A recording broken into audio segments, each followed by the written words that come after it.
Morning student. Heat first law of thermodynamics बहुत ज़्यादा important, एकदम आसान सा। बहुत सारा स्टेप हम लोग कंप्लीट कर चुके हैं, जिसमें D Q, D W, D you, बहुत सारा graph, different process, isobaric complete हो गया, आइसोकोरिक कंप्लीट हो गया, आइसोथर्मल एंड एडियाबैटिक। तो इस लेक्चर में हम लोग डिस्कस करेंगे आइसोथर्मल प्रोसेस। दो लेक्चर मैं करूंगा आइसोथर्मल के लिए। एक पहला लेक्चर में ग्राफ डिस्कस करूंगा, फिर आइसोथर्मल प्रोसेस में आइसोथर्मल बल्क मॉडुलस जानना है, आइसोथर्मल वर्क डन जानना है, ठीक है, और जो छोटे छोटे और पॉइंट्स हैं आइसोथर्मल प्रोसेस के लिए वो डिस्कस करेंगे। तो पहले हम लोग ग्राफ, आइसोथर्मल प्रोसेस के लिए ग्राफ, एडियाबैटिक इसके बाद हम लोग डिस्कस करेंगे, उसमें भी खूब सारा ग्राफ, बहुत इजी और बहुत सारा एग्जाम में आता है और कॉमन है फिजिक्स के लिए भी, केमिस्ट्री के लिए भी। स्टार्ट करते हैं। सबसे पहला लाइन तो ये आइसोथर्मल, तो आप डिफाइन करेंगे आइसो सेम। आइसो का मतलब हुआ कांस्टेंट, और आप कह सकते हैं सेम। थर्मल का मतलब टेम्परेचर।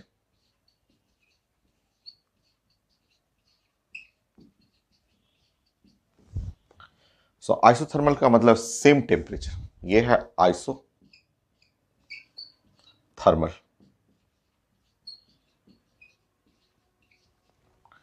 इसका मतलब टेम्परेचर कांस्टेंट।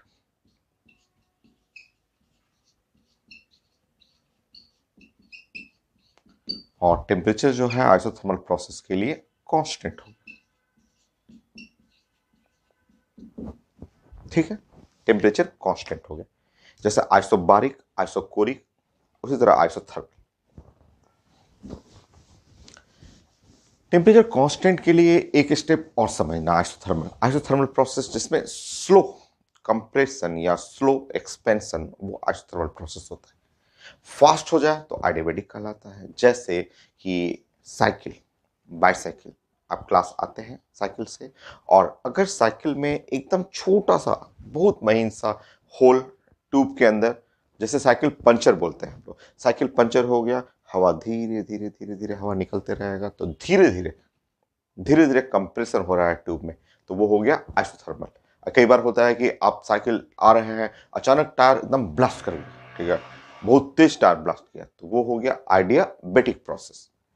तो ये थोड़ा सा आप समझेंगे, एग्जाम में आया हुआ हर एग्जाम में।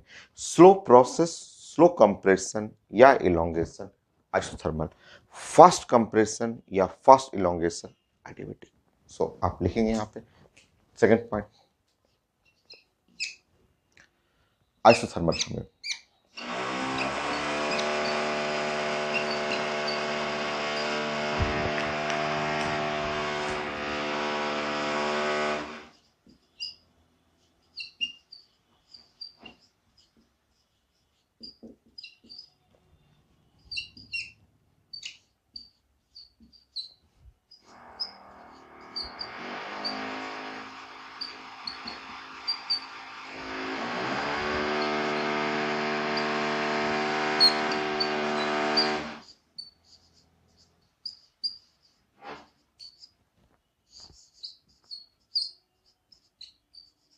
So slow compression या slow elongation is an isothermal process. So slow जो प्रोसेस है आइसोथर्मल प्रोसेस। तो ये ध्यान रखेंगे, स्लो स्लो इससे रिलेट करेंगे। एस एस एस जो है वो स्लो, स्लो में यूज होता है, और यही एस यहाँ पे आइसोथर्मल। तो उस तरह कहीं कभी कभी थोड़ा सा कंफ्यूजन हो जाता है स्लो की फास्ट आइसोथर्मल में। तो स्लो कंप्रेशन या स्लो इलोंगेशन, तो एस एस से रिलेट करेंगे। यहाँ पे एस है, यहाँ पे एस है, आइसोथर्मल में एस होता है और स्लो में एस होता है। तो स्लो कॉमन चीज है, स्लो का मतलब आइसोथर्मल, ठीक है। और यहाँ पे एग्जाम्पल लिख लेंगे आप।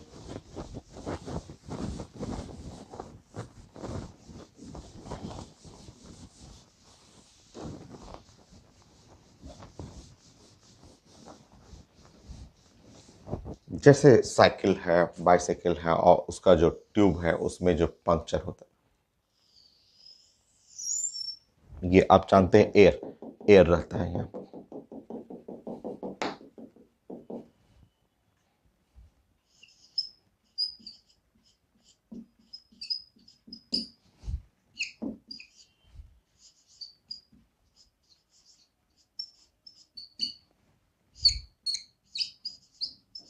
ऐसे एकदम स्लो, एकदम पिन होल, और यहां से एयर डिस्चार्ज होगा, ऐसे एयर फ्लो करेगा। तो पंक्चर जो हुआ साइकिल के बाइसाइकिल के टायर ट्यूब में जो छोटा सा पंचर हुआ, पिन होल कहेंगे आप, ये यहां पे पिन होल है। तो ये जो प्रोसेस है, ये जो पंक्चर जो हुआ वो आइसोथर्मल प्रोसेस है, ये आइसोथर्मल प्रोसेस है।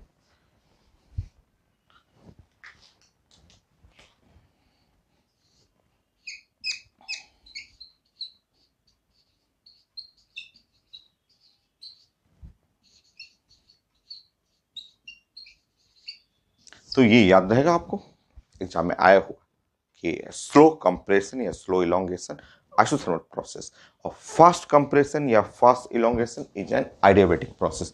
तो यहाँ आप लिख लेंगे, उस एडियाबैटिक पढ़ेंगे वहां भी हम लोग डिस्कस कर लेंगे।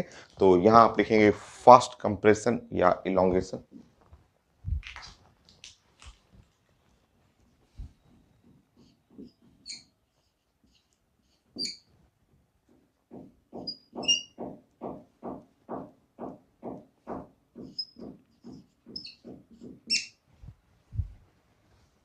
Adiabatic process.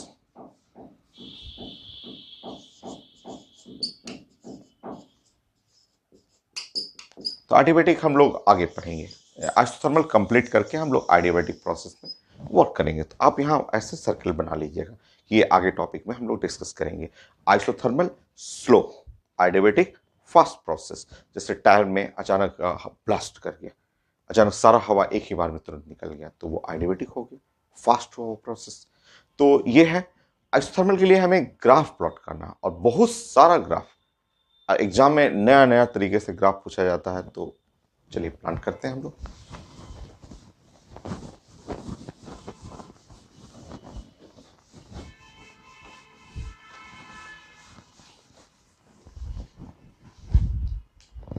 Three,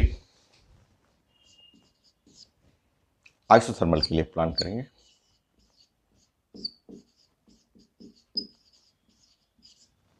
temperature constant है।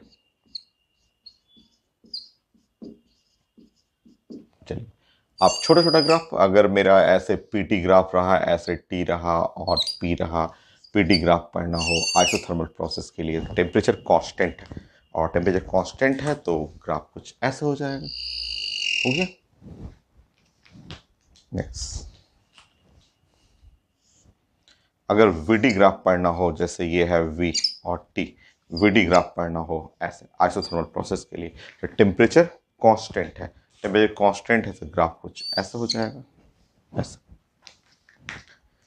कोई भी ग्राफ, कोई भी, जैसे अगर आपका टी और पी ग्राफ, मान लिया टी मैंने इधर कर दिया, पी इधर कर दिया, और प्रोसेस है आइसोथर्मल, तो आइसोथर्मल में टेम्परेचर कांस्टेंट है, टेम्परेचर कांस्टेंट है, तो लीजिए ग्राफ ऐसे हो गया।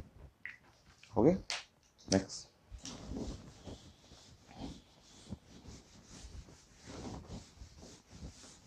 ग्राफ के लिए फंडामेंटल इक्वेशन आप यही फॉलो करेंगे। आपका जो फंडामेंटल इक्वेशन है PV is equal to NRT, ये इक्वेशन हम लोग को ग्राफ के लिए प्लान करना है। फंडामेंटल इक्वेशन ये रहेगा। Now next, fourth, isothermal.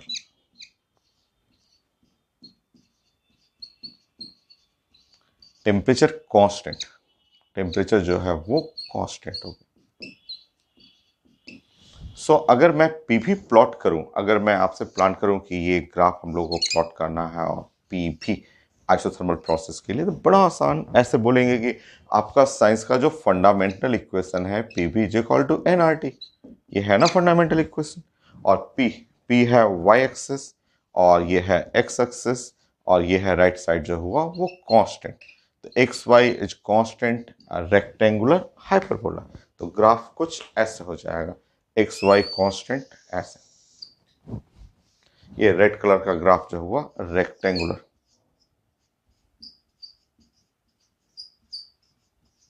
Hyperbola. तो ये रेक्टेंगुलर हाइपरबोला ग्राफ होगी। नेक्स्ट,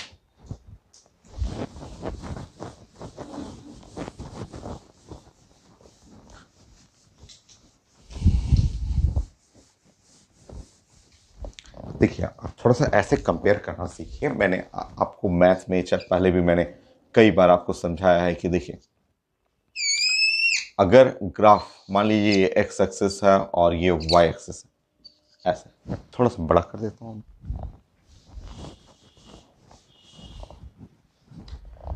देखिए ऐसे समझिए, ये है एक्स एक्सिस हुआ और ये वाई एक्सिस है। तो अगर मैं ग्राफ ऐसे बात करूं कि x और y is equal to something constant, अगर x y कांस्टेंट की बात करूं तो ग्राफ होगा रेक्टेंगुलर हाइपरबोला। जैसे कि अगर मैं बात करूं आपको कि x y is equal to 1, x into Y is equal to 1, ये ग्राफ होगा।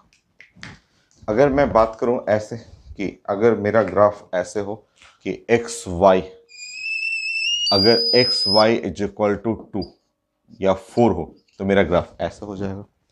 जैसे जैसे कांस्टेंट बढ़ेगा वैसे वैसे ग्राफ ऊपर जाते रहेगा, क्योंकि यहाँ इसका वन कोऑर्डिनेट जैसे 2 यहाँ रहेगा, यहाँ 2 रहेगा, तो ऊपर चला के ग्राफ। और अगर जैसे मान लीजिए मेरा यहाँ पे 9 हो, 3 इंटू 3 हो, तो ये है x और y इज इक्वल टू 9। तो कांस्टेंट का नंबर जैसे से बढ़ाएंगे वो ऊपर चला जाएगा ग्राफ। मुझे बस ये चाहिए था ना, एकदम आसान सा, मुझे ये चाहिए आपसे कि मान लीजिए आइसोथर्मल के लिए मैंने पीवी ग्राफ आपको दिया, बोला कि ये V है और ये P है, और पीवी ग्राफ आइसोथर्मल प्रोसेस के लिए मैंने दिया और दो ग्राफ दिया, बोला कि ये है टेम्परेचर T1 और ये है टेम्परेचर T2, ये ऐसे। तो आप जानते हैं कि P V is equal to NRT, और ये है P है Y axis, X axis is equal to constant. और कांस्टेंट क्या है? तो कांस्टेंट है NRT। ये कांस्टेंट क्या है? NRT। तो जैसे जैसे ऊपर जाएंगे वैसे वैसे कांस्टेंट का वैल्यू बढ़ते जाएगा। तो जैसे जैसे ऊपर जाएंगे कांस्टेंट बढ़ेगा, मतलब T2 बड़ा होगा T1 से। कांस्टेंट का मतलब ये है, उसमें T है, तो T2 ग्रेटर देन T1। तो हम लोग पहले पढ़े हुए हैं, फिर से रिपीट करेंगे, ठीक है? बहुत simple. Now next isothermal graph.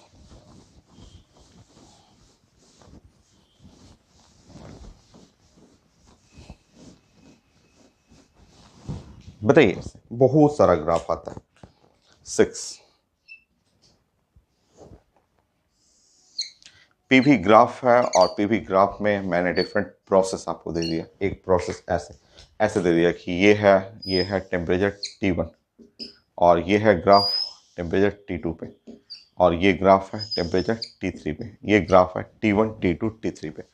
बताइए सबसे बड़ा temperature T3।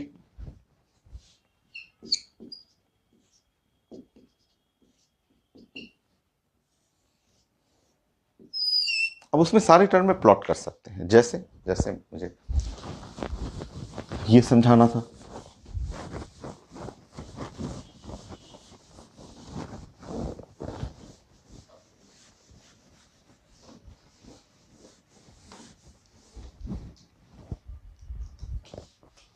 Seven,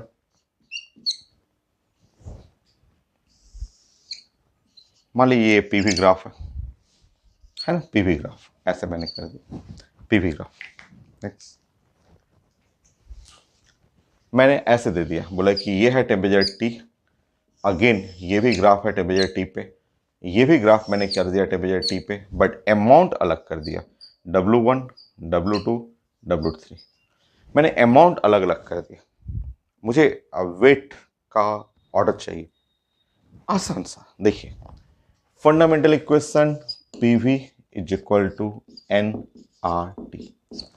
PV Y into X, number of mole, number of mole जो हो गया weight RT by molecular weight, number of mole weight by molecular weight. ये है XY is equal to constant. आज constant क्या हो गया? तो कांस्टेंट जो मेरा इक्वेशन में कांस्टेंट क्या हो गया? तो कांस्टेंट हो गया weight RT by molecular weight, ठीक है? तो कांस्टेंट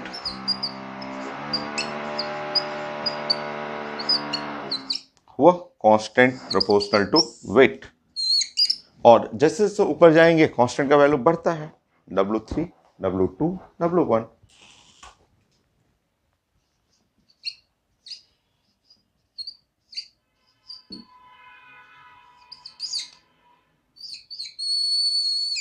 हो गया। नेक्स्ट सेम क्वेश्चन, वही रहने दीजिए, वही मैं आपको ग्राफ मान लीजिए।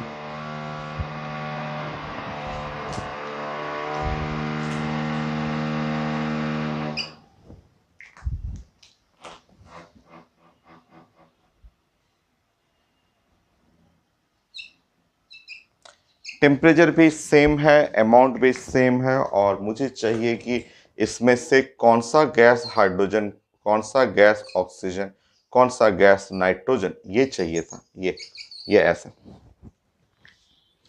तो देखिए आप देखिए ऐसे आप जानते हैं कि P और V is equal to N R T।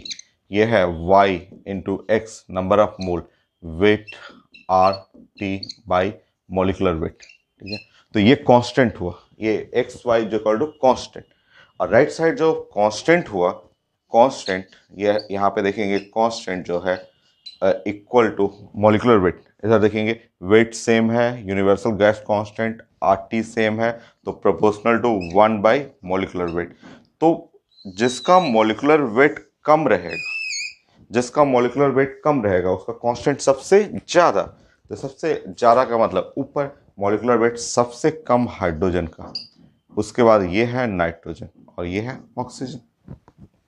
देखिए नेक्स्ट, कुछ भी पेपर में रहता है, मैंने बताया कि इतना वेरिएशन रहेगा इसमें नहीं।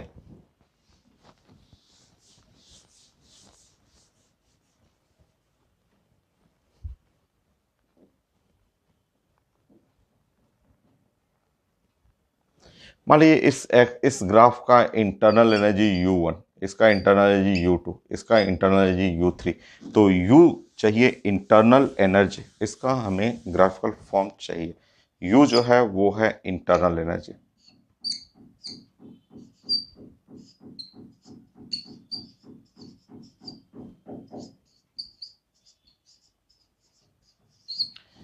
सो यू इंटरनल एनर्जी, ये इंटरनल एनर्जी है और मुझे चाहिए। तो इंटरनल एनर्जी हम लोग पढ़ चुके हैं और जानते हैं इंटरनल एनर्जी जो होता है वो होता है N और CV इंटू T, मतलब internal energy proportional to temperature. ये जानते हैं हम लोग, internal energy proportional to temperature ऐसे। और आप तो जानते हैं, अभी पढ़ा हुआ था आपका कि ये अगर टेम्परेचर T1 हो, T2 हो, T3 हो, तो आप जानते हैं कि T3 बड़ा है T2, ये बड़ा है T1 से, ये जानते हैं। बस इसी को रिलेट कर लीजिए इंटरनल एनर्जी में। U3 greater than U2 greater than U1, ये है इंटरनल एनर्जी। हो गया कंप्लीट। अभी और बहुत चेंजेस हैं, बहुत सारा चेंजेस है, तो पीवी ग्राफ और वेरिएशन मैं दिखाता हूँ इसमें। ग्राफ तो काफ़ी इजी माना जाता है और कॉमन है फिजिक्स का, केमिस्ट्री का, और इतने सारे चेंजेस होते हैं इसमें, तो कोई फिक्स नहीं है। मैं 50 ग्राफ पढ़ा दूँ, एग्जाम में नहीं आएगा, बट प्रैक्टिस रहेगा तो आप कोई भी चेंजेस रहेगा कर लीजिएगा। 50 से तो ज़्यादा मैं पढ़ा ही चुका हूँ। आगे भी अभी डिस्कस करेंगे, आइडियाबैटिक में भी बहुत है, अभी आइसोथर्मल में और करते हैं ना हम लोग ग्राफ। मान लीजिए मुझे आइसोथर्मल प्रोसेस के लिए ये ग्राफ पढ़ना,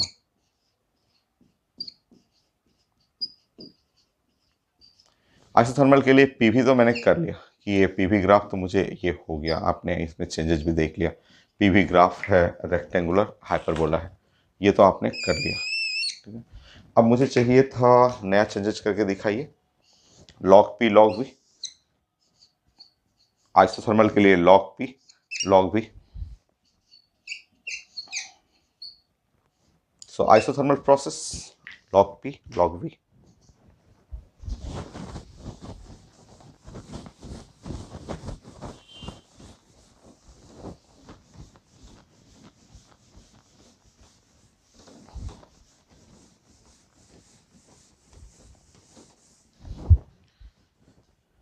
बताइए आप जानते हैं आइसोथर्मल प्रोसेस के लिए कि P V is equal to N R T.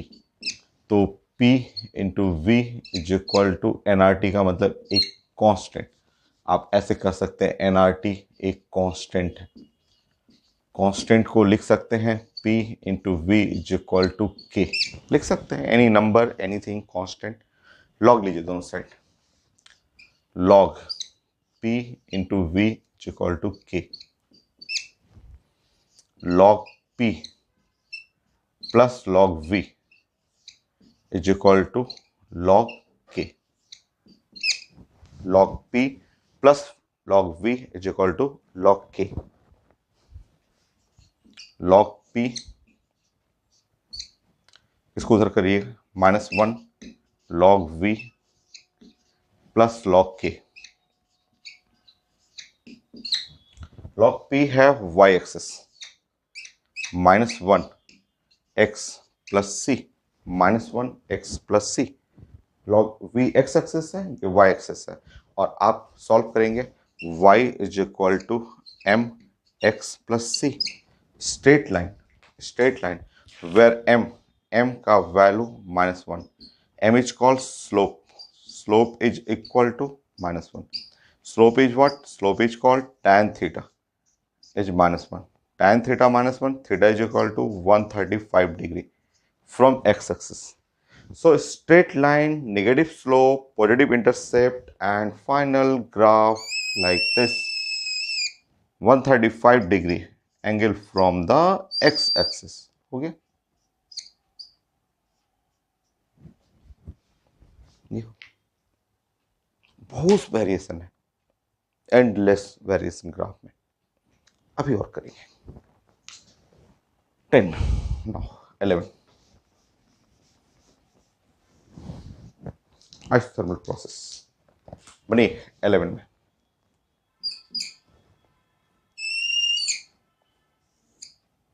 P versus 1/V बने, इसमें बहुत, इसमें चेंजेस इतना सारा होता है। P वर्सेस 1/V प्लॉट करिए आइसोथर्मल के लिए P वर्सेस 1/V।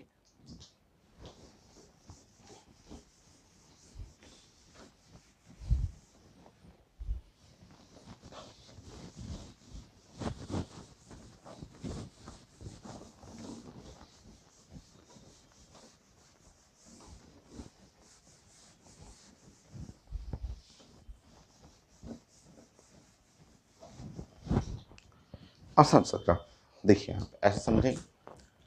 आप जानते हैं P V is equal to और एन आर टी। मतलब अगर मैं पी कर लूँ और यहाँ पे कर लूँ एन आर टी और यहाँ पे कर लूँ 1/v, ऐसे रख लूँ। पी कौन सा एक्सिस है? वाई एक्सिस है, और ये क्या है? स्लोप है। और 1/v कौन सा एक्सिस है? 1/v X axis. Y is equal to M X, और जहाँ पे स्लोप का वैल्यू जो हो गया वो है एन आर टी। ये स्लोप का मतलब tan theta is equal to N R T. ये स्ट्रेट लाइन।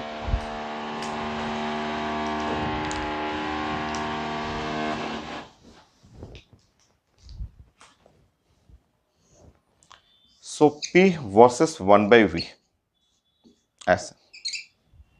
तो ये मैंने आपको दिया था P y axis, 1/v x axis, ये स्ट्रेट लाइन है, और स्ट्रेट लाइन का स्लोप, यहाँ पे जो स्लोप हुआ tan थीटा।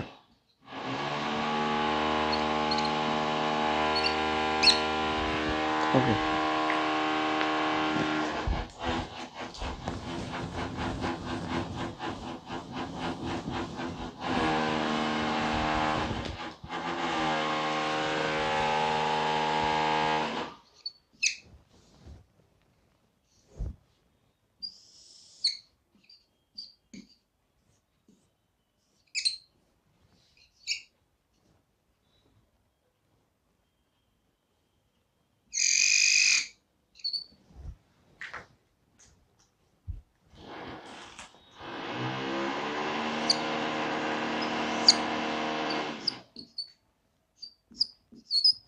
ये है टेम्परेचर T1 और एक है टेम्परेचर T2।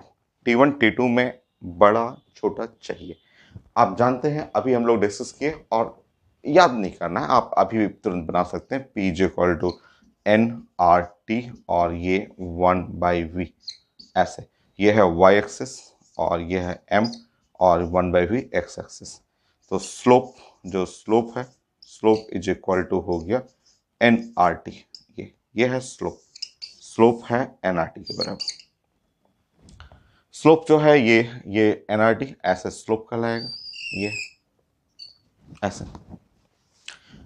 स्लोप ज़्यादा, टेम्परेचर ज़्यादा, T1 T2 में T2 का स्लोप ज़्यादा है, टेम्परेचर ज़्यादा है, तो यहाँ पे इसका टेम्परेचर ज़्यादा हो गया, T2 ग्रेटर देन T1।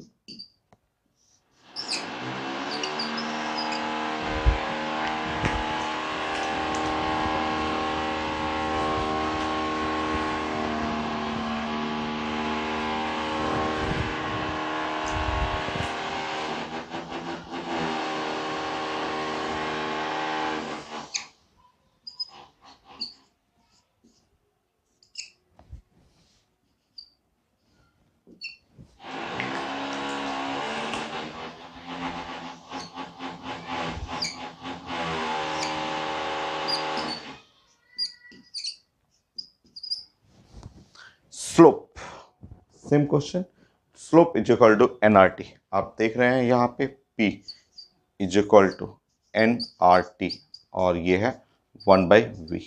तो स्लोप जो है वो एन आर टी के बराबर है। तो ये स्लोप प्रोपोर्शनल टू टेम्परेचर, तो इसका टेम्परेचर सबसे ज़्यादा T3 T2 T1, तो ये है T3 T2 और T1। हो गया, नेक्स्ट।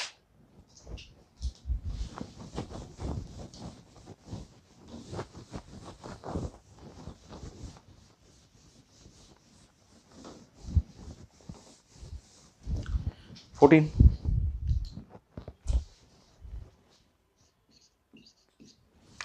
आप चेंजेस भी कर सकते हैं, इसमें बहुत चेंजेस होता है। जैसे मैं यहाँ पे 1/v ऐसे कर दिया आपको और यहाँ पे प्रेशर कर दिया मैंने और आपसे पूछा कि बताइए यहाँ पे जो है अगर 3 ग्राफ मैंने दे दिया और 3 ग्राफ दे करके बोला कि तीनों का टेम्परेचर सेम है और सेम टेम्परेचर दे के मैंने आपसे पूछा कि बताइए इसमें कौन है फ्लोरीन, कौन है ऑक्सीजन, कौन है नाइट्रोजन।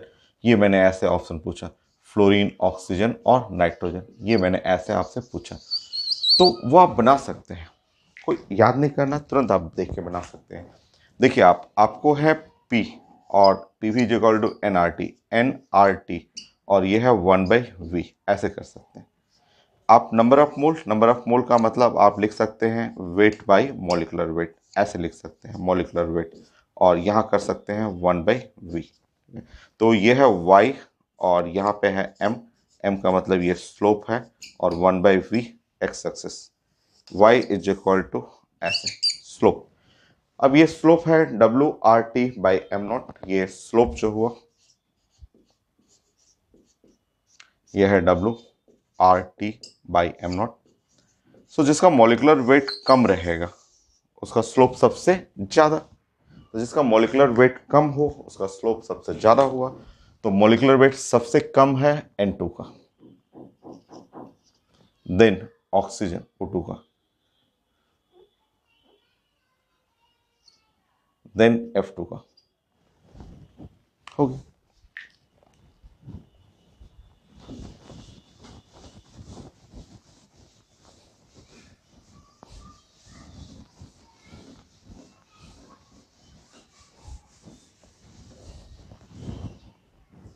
फिफ्टीन, ऐसे एक्सिस को मैं घुमा दूं, इधर कर दूं 1/v, इधर p कर दूं, या कुछ भी जो भी मैं मान लीजिए मुझे मन कर रहा है इधर 1/p इधर कर देता हूं और v इधर कर देता हूं, ऐसे कर देता हूं, कुछ भी मेरा मन कर रहा है ऐसे, और 3 लाइन में ऐसे देता हूं T1 T2 T3, बोलिए T1 T2 T3। Fundamental equation यही है। अब उसमें जितना भी चेंजेस होगा आप कर लीजिएगा। देखिए यहाँ पे v N R T 1/p, ये है मेन इक्वेशन। तो ये है वाई एक्सिस, यहाँ है स्लोप, और ये है x axis 1/p x axis. तो स्लोप स्लोप जो हुआ, ठीक है, ये जो स्लोप हुआ,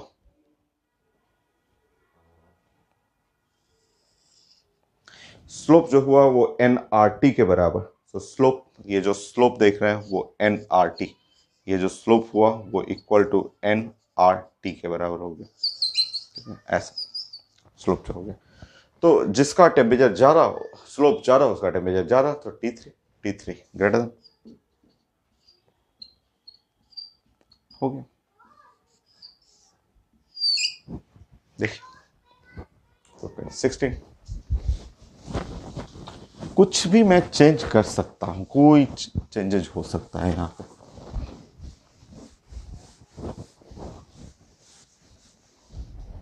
जैसे मान लीजिए मुझे यहाँ करना हो 16 और ऐसे करना हो, ये है मेरा मन कर रहा है इसको 1/v कर देता हूँ। कुछ भी मैंने बोला ना, कुछ भी चेंज कर सकता हूँ मैं। इसको p कर दिया मैंने, और मैंने ऐसे कुछ दे दिया, मान लीजिए कुछ भी T1 T2 T3 या मास या गैस, मॉलिक्यूलर मास, कुछ भी पूछा जा सकता है। अब बताइए T1 T2 T3 में कौन बड़ा कौन छोटा? देखिए समझिए, ये है मेरा फंडामेंटल इक्वेशन क्या है, तो PV is equal to nRT। ठीक, अब मुझे इसके अकॉर्डिंग प्लान करना है, तो मैं इधर 1/v कर लूंगा, ये इधर कर लूंगा, और इधर हो गया 1/nRT, और यहाँ हो जाएगा P। चेक करिए, PV is equal to nRT आ रहा है। ये कौन सा एक्सिस है? y axis. 1/nRT क्या है? स्लोप। और ये क्या है आपका P, कौन सा एक्सिस है? x axis.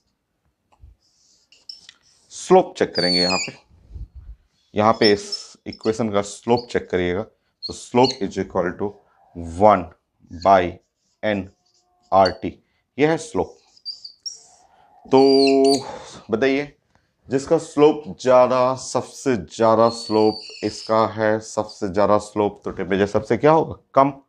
स्लोप ज़्यादा तो टेम्परेचर कम, तो यहाँ पे T3 लेस, या स्लोप सबसे कम है, इसका स्लोप सबसे कम, स्लोप कम तो टेम्परेचर ज़्यादा, तो T1 greater than T2 greater then T3। बाकी अब इसमें वेट हो, मॉलिक्यूलर वेट हो, गैस हो, कोई भी आप बना सकते हैं। Next,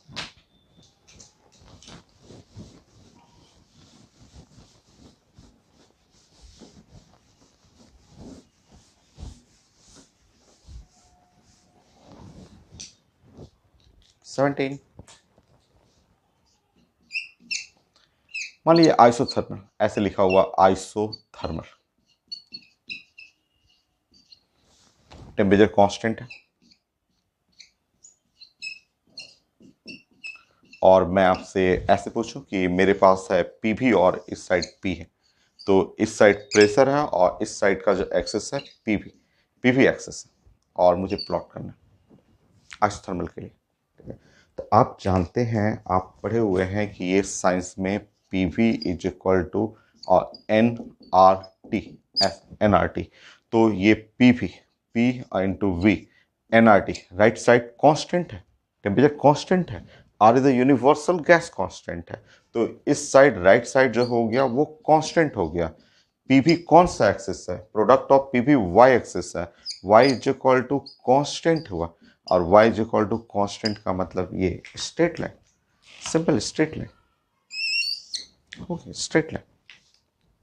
next,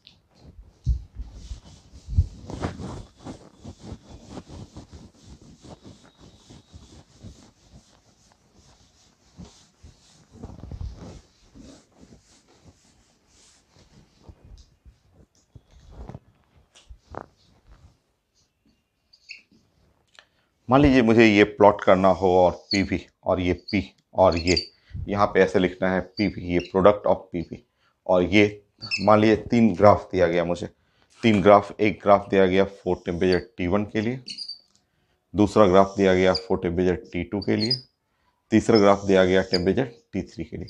T1, T2, T3 three different temperature के लिए ग्राफ दिया गया। अब बताइए PV is equal to nRT, PV is equal to constant, constant में टेम्परेचर ये आपका ऊपर है, तो आप जानते हैं PV is equal to nRT, nRT और PV is equal to nRT का मतलब हुआ कांस्टेंट, और कांस्टेंट में टेम्परेचर ऊपर है, तो जैसे जैसे कांस्टेंट ऊपर जाएंगे तो ऊपर की तरफ कांस्टेंट बढ़ता है, तो आपका टेम्परेचर T3, T2 और T1 हो गया ये टेम्परेचर का ऑर्डर। नेक्स्ट,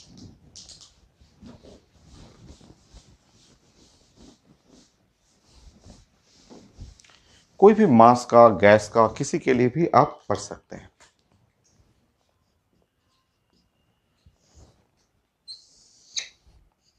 इस साइड प्रेशर है और इधर है प्रोडक्ट पीवी, पीवी का प्रोडक्ट, और आपको ग्राफ बनाना है। जैसे मान लीजिए कि मैंने यहाँ टेम्परेचर कांस्टेंट कर दिया, ऐसे टेम्परेचर कांस्टेंट कर दिया, और मास जैसे इसका वेट है W1, इसका वेट है W2, इसका वेट है W3।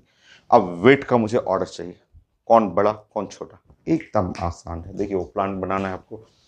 आप जानते हैं PV is equal to N R T, ये है पीवी, क्या है Y axis, n, n R T, n का मतलब हुआ weight, R T by molecular weight, मतलब y axis proportional to weight. तो जैसे जैसे ऊपर जाएंगे वाई कोऑर्डिनेट बढ़ते जाएगा, और इसका सबसे ज़्यादा वाई कोऑर्डिनेट इस लाइन का है, तो W3 सबसे ज़्यादा, फिर W2, W1, W3 हो गया। टेम्परेचर भी सेम कर दूं, वेट भी सेम कर दूं, उसके लिए भी बना सकते हैं।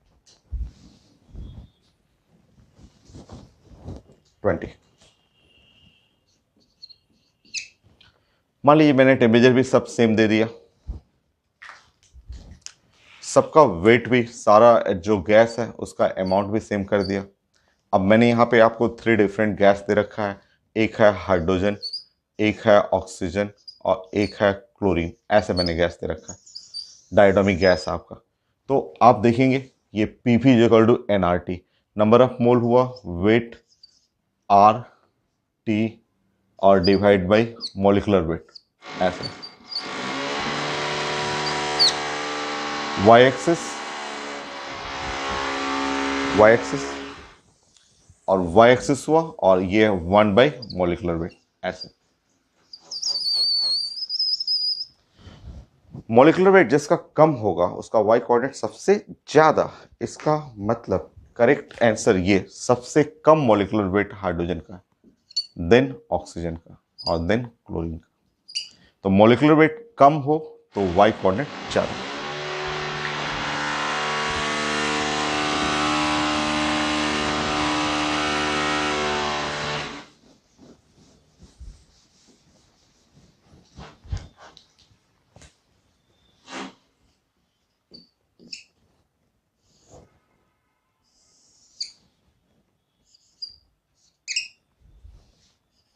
थोड़ा सा केमिस्ट्री का हेल्प मैं लेता हूँ। केमिस्ट्री में मैंने आपको condensed theory of gas, wonder वाल equation, real gas, ideal gas मैंने बता रखा है। तो ये जो ग्राफ होता है, अगर ऐसा ग्राफ है, ये ऐसे ग्राफ आप बना रहे हैं, मैंने तो यहाँ पे ऐसे ही ग्राफ अभी सिखाया है, तो ये ग्राफ होता है आइडियल, आइडियल गैस के लिए।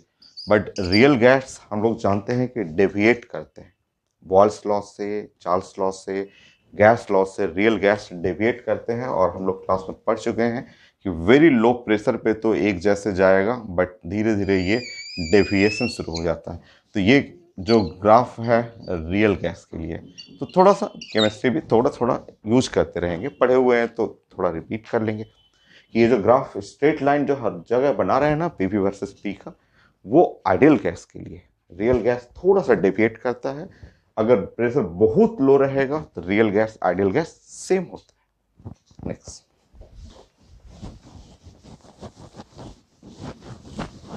डेंसिटी के लिए भी पढ़ते हैं। डेंसिटी के लिए हर प्रोसेस में पढ़े ही हैं, आइसोथर्मल, आइसोबारिक, आइसोकोरिक, यहाँ भी पढ़ते हैं डेंसिटी के लिए।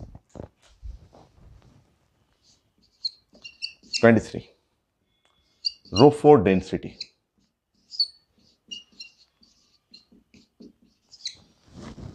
और हमारा प्रोसेस है आइसोथर्मल।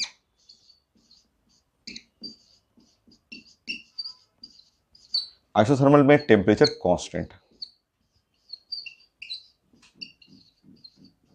अब आप मुझे बताएंगे कि अगर ये टेम्परेचर और रो डेंसिटी के लिए अगर हम लोग प्लॉट करें, तो आपने क्या बताया, टेम्परेचर कांस्टेंट, तो इसके लिए तो ग्राफ ऐसा हो जाएगा, ना। नेक्स्ट,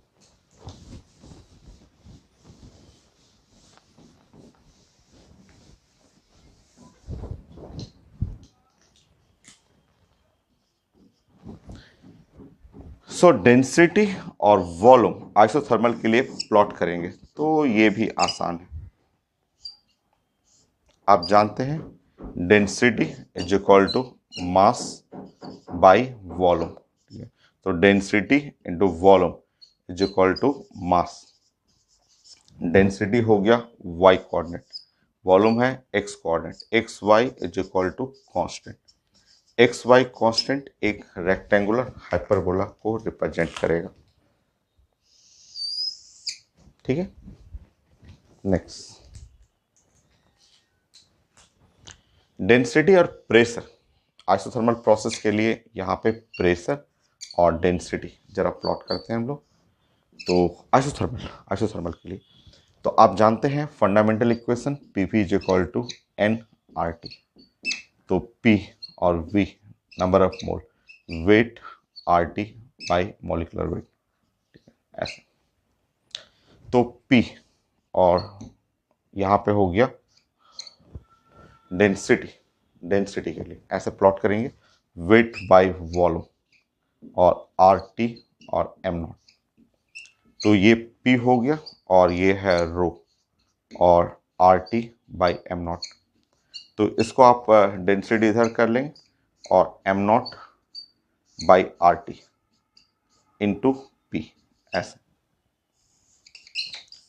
डेंसिटी है वाई एक्सिस, है ना, वाई एक्सिस, और ये क्या है, स्लोप, ये है स्लोप, और ये क्या है, एक्स एक्सिस। तो स्ट्रेट लाइन है जिसका स्लोप है am not by are T. तो स्लोप हुआ, स्ट्रेट लाइन कर लेंगे, डेंसिटी प्रेशर, तो स्लोप जो हुआ ऐसे am not by R T, am not molecular weight by R T,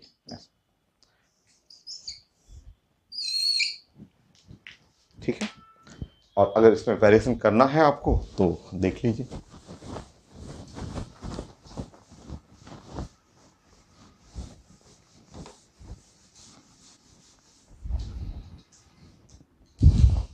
जैसे इसी में डेंसिटी और प्रेशर, अगर डेंसिटी और प्रेशर आपको प्लॉट करना हो और फॉर टू डिफरेंट टेम्परेचर, तो आपने प्लान बना रखा है वहाँ पे ऐसे, ये है T1, T2 और T3 ऐसे। और यहाँ स्लोप, इसका स्लोप जो है ये है am not by R T, ऐसा हो गया,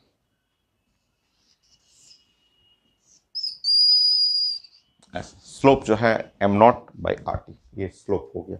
अब आप देखेंगे कि अगर आपका स्लोप ज़्यादा है, सबसे ज़्यादा स्लोप या स्लोप सबसे कम, देखिए यहाँ पे स्लोप सबसे कम है, तो स्लोप कम रहेगा तो टेम्परेचर ज़्यादा हो गया। तो यहाँ T1 greater than T2 greater then T3 हो गया, रिजल्ट हो गया ना, ऐसा। नेक्स्ट,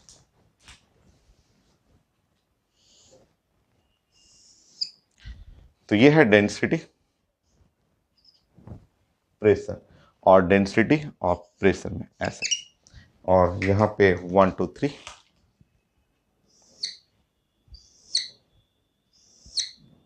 यह है टेम्परेचर, तीनों टेम्परेचर T है, ठीक है, टेम्परेचर सबका सेम है। और मान लीजिए मैं आर भी गैसीय कांस्टेंट है और मॉलिकुलर वेट, यहाँ मॉलिकुलर वेट के ऊपर मान लीजिए मैं यहाँ पे 3 गैस आपको दे दिया। एक गैस बोला कि हाइड्रोजन है, दूसरा गैस है नाइट्रोजन है, तीसरा गैस है ऑक्सीजन है। तो आप बताएंगे किसके लिए कौन सा ग्राफ है। तो आप देखिए यहाँ पे स्लोप अभी आपने देखा प्रोपोर्शनल टू मॉलिक्यूलर वेट, तो जिसका मॉलिक्यूलर वेट ज़्यादा है उसका स्लोप सबसे ज़्यादा। तो सबसे ज़्यादा मॉलिक्यूलर वेट इसमें आ जाएगा ऑक्सीजन का, और फिर इसका आ जाएगा नाइट्रोजन का, और फिर इसका आएगा हाइड्रोजन का। हो गया। तो डेंसिटी हो गया आइसोथर्मल प्रोसेस के लिए, डेंसिटी का पी, वी और टी के साथ। और मैं देखता हूँ और क्या क्या पूछा जाता है पेपर में।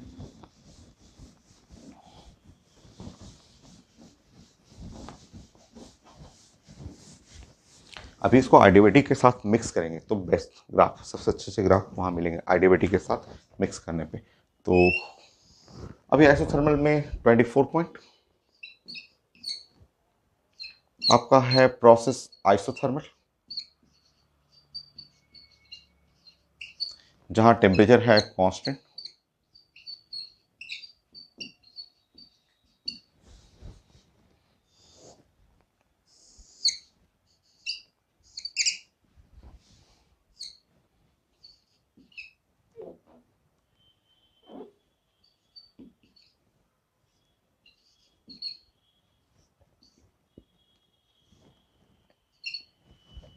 प्लॉट करिए आइसोथर्मल प्रोसेस के लिए minus D P V by D V और पी प्लॉट करना है।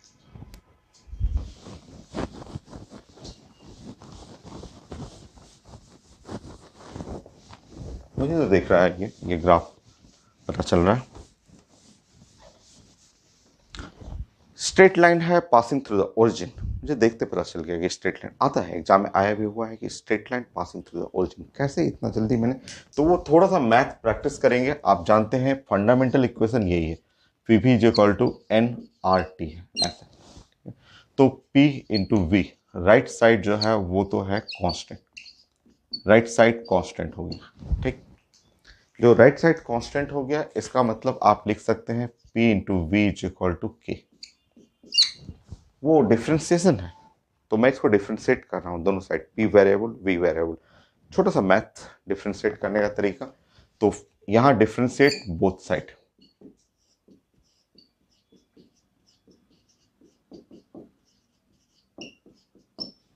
Both side. सो मैथ में मैंने समझाया है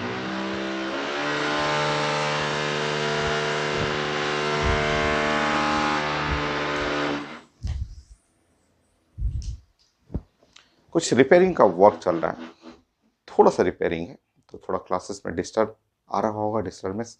तो ड्रिल मशीन चल रहा है तो थोड़ी देर के लिए बस कुछ कुछ 30-50 सेकेंड के लिए है। तो चलिए यहाँ पे हम लोग डिफ्रेंशिएट करते हैं, यहाँ हुआ P और डिफ्रेंशिएट करेंगे तो ये dP हो गया और प्लस V और dP, और राइट साइड है 0, कांस्टेंट का डिफ्रेंशिएशन।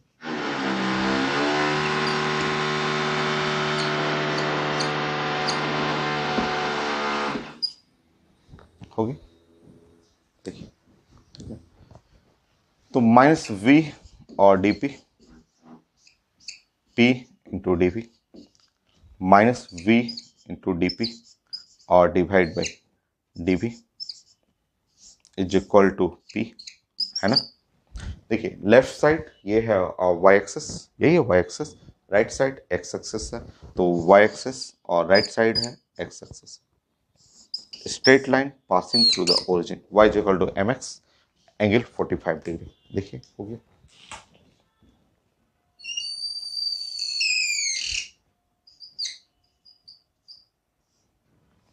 हो गया नेक्स्ट। इसी में थोड़ा सा चेंज मैं करूं, इसी ग्राफ में थोड़ा सा चेंज करता हूँ 24-25 ऐसे, थोड़ा सा चेंज, अगर मैं थोड़ा सा चेंज कर देता हूँ इसमें,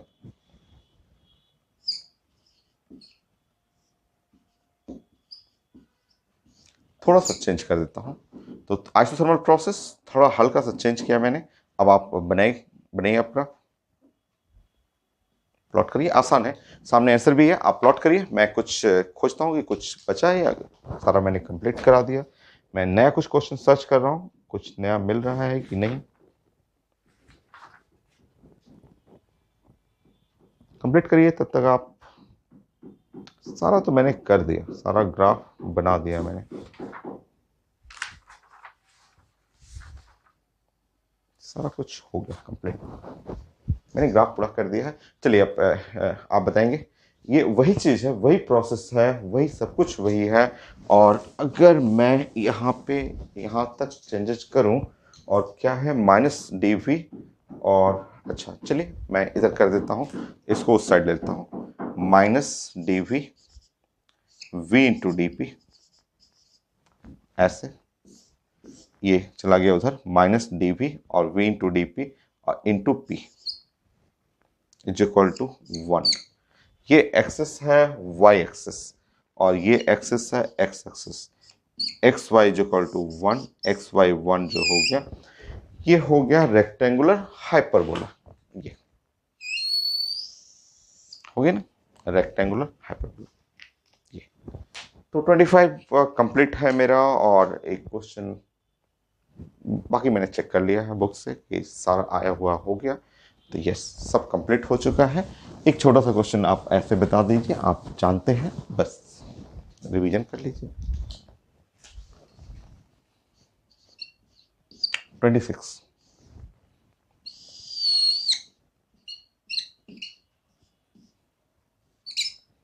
तो ये है P और वर्सेस 1/v।